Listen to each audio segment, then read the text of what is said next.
اب آپ دیکھیے سوال پیدا ہوتا ہے. اب ایکچولی تو ہونا نہیں چاہیے سوال, کیونکہ میں نے تو آیتیں بنائی نہیں, مجھ سے کوئی کیوں سوال کرے. میں تو ایک رپورٹر ہوں, آپ کو رپورٹ دے دی کہ قرآن میں 40 آیتوں کی یہ تقسیم ہے, تو مجھ سے تو سوال بنتا ہی نہیں. سوال تو اس سے بنتا ہے جس نے قرآن اتارا, اس سے پوچھو, اس سے پوچھو. اب جس کو یہ بات ہضم نہ ہو, اچھی نہ لگے, اور طبیعت اس کے اوپر خوش نہ ہو, یا فہم کلیئر نہ ہو, وہ اللہ سے پوچھے بھی ایسا کیوں کیا ہے, میرا اس میں کیا قصور ہے. میں نے تو صرف بتایا, میرا یہ قصور ہے کہ لوگوں کو علم نہیں تھا, میں نے بتا دیا ہے. اور کئی لوگوں کو پتہ بھی ہوتا ہے مگر بتانے کی جرات نہیں کرتے, گھبراتے ہیں. میں نے آپ تک بات پہنچا دی. اب سوال پیدا ہوتا ہے کہ کیا وجہ ہے. حکمت سمجھاتا ہوں. کیا وجہ ہے کہ جہاں تک اللہ اور رسول کی اطاعت کا اکٹھا ذکر ہے, وہ بات تو سمجھ میں آ گئی, اس کیس کو الگ رکھ دیتے ہیں. 18 آیتوں کی بات کرتے ہیں تو رسول پاک صلی اللہ علیہ وسلم یا دیگر رسولوں کی صرف اطاعت رسول کا ذکر اکیلے آیا ہے, تو اللہ کی اطاعت کا ذکر کیوں نہیں آیا. ایک سوال. دوسرا سوال یہ بنتا ہے, چلو اگر اطاعت رسول کا حکم اور ذکر اکیلے آ گیا اور اللہ نے اپنی اطاعت کا ذکر ساتھ نہیں کیا, تو اسی طرح کہیں ایسا بھی ہوتا کہ اللہ کی اطاعت کا ذکر آ جاتا, حکم آ جاتا, اور ساتھ رسول کی اطاعت کا ذکر نہ ہوتا, تو اس طرح کیوں نہیں کیا اللہ تعالیٰ نے. دو سوال بنتے ہیں, دونوں کا جواب دیتا ہوں.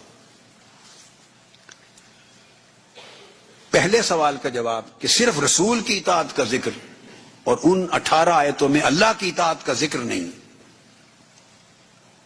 کیوں؟ اس کی وجہ یہ ہے, یاد رکھ لو,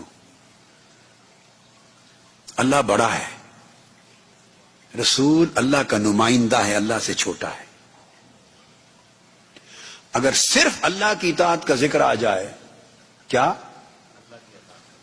اور رسول کا ذکر نہ ہو, تو رسول نگلیکٹ ہو سکتا ہے, رسول اگنور ہو سکتا ہے. اگنور کرنے والے اگنور کر سکتے ہیں. بڑے کا ذکر آ گیا نا, بڑی ہستی کا ذکر آ گیا, تو اللہ سے چھوٹا رسول تو اس کو اگنور کر سکتے ہیں. لوگ راستہ نکال لیتے کہ چلو اللہ کی اطاعت کر لی, کام ہو گیا, اللہ کی اطاعت کر لی, کام ہو گیا. یہ میں دوسرے سوال کو پہلے ڈیل کر رہا ہوں کہ اللہ نے ایک آیت بھی ایسی نہیں اتاری اس میں اس کی اطاعت کا ذکر ہو, رسول کی اطاعت کا ذکر نہ ہو. اس لیے کہ کہیں لوگ ایک آیت بھی اگر ان کو مل گئی تو میرے رسول کی اطاعت اور اس کی غلامی کو اگنور کرنے کا راستہ مل جائے گا, انہیں رسول کے دامن سے تعلق توڑنے کا راستہ مل جائے گا, میرے رسول کی دہلیز سے پیچھے ہٹ جانے کا راستہ مل جائے گا, میرے رسول کی عظمت اور حاتمیت سے منہ موڑنے کا راستہ مل جائے گا. ایک آیت بھی مل گئی تو دی ول اوپن اے ڈور. وہ کہیں گے چلو اللہ نے ایک آیت میں کہہ دیا کہ اللہ کی اطاعت کرو تو ہم اللہ کی مانتے ہیں, بس ٹھیک ہے, تو رسول کے محتاج نہیں رہیں گے. اس لیے اللہ پاک نے یہ دروازہ ہی بند کر دیا, دروازہ ہی بند کیا کہ میری اکیلی اطاعت تو ہے ہی نہیں, میری اطاعت اکیلی ہے ہی نہیں. تو اب رسول کی اطاعت کا ذکر کیا تو وہاں اللہ نے اپنا ذکر نہیں کیا.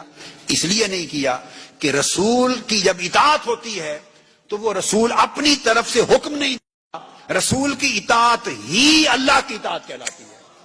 جب رسول کی اطاعت ہو گئی تو خود بخود اللہ کی اطاعت ہو گئی. اس سوال کا جواب قرآن کی اس آیت نے دے دیا جو سورہ النساء کی آیت نمبر 80 ہے کہ رسول کی اطاعت کا ذکر کیا اور اللہ نے اپنی اطاعت کا ذکر نہیں کیا. کیوں نہیں کیا؟ جواب دیا, من یطع الرسول فقد اطاع اللہ. بھائی تمہیں اس لیے بتاتا ہوں کہ رسول کی اطاعت کا ذکر 18 بار کیا, اپنی اطاعت کا ذکر اس لیے نہیں کیا کہ جس نے رسول کی اطاعت کر لی وہ میری اطاعت خود بخود ہو گئی. میری اطاعت کا ذکر ساتھ ہو یا نہ ہو یا نہ ہو, رسول کی اطاعت کر لی تو میری اطاعت خود بخود ہو گئی. کہ رسول آن ہز اون کبھی اطاعت کلیم نہیں کرتا. وما ارسلنا من رسول الا لیطاع باذن اللہ. رسول کی اطاعت اللہ کے اذن سے ہوتی ہے. رسول جو حکم دیتا ہے وہ خدا کا حکم کہلاتا ہے. رسول کی منشا خدا کی منشا ہوتی ہے. رسول بیعت کرتا ہے تو خدا کہتا ہے میرے ہاتھ میں بیعت کر رہے ہو. رسول عطا کرتا ہے تو خدا کہتا ہے میں عطا کر رہا ہوں. رسول جس سے خوش ہوتا ہے خدا کہتا میں اس سے راضی ہو گیا ہوں. تو اگر رسول کی اطاعت ہو گئی تو وہ خود بخود اللہ کی اطاعت ہو گئی.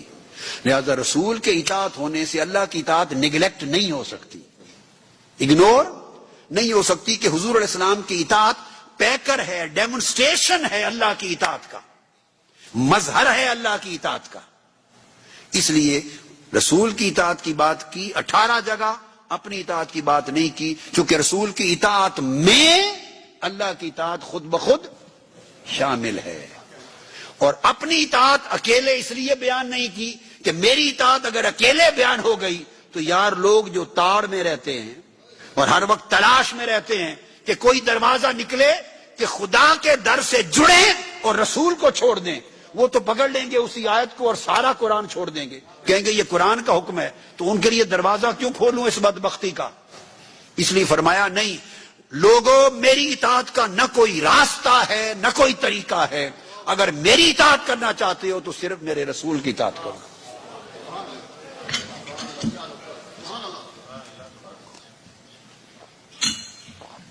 یہ تو ہے اطاعت کی شکل میں جو حضور کی شان بیان ہوئی.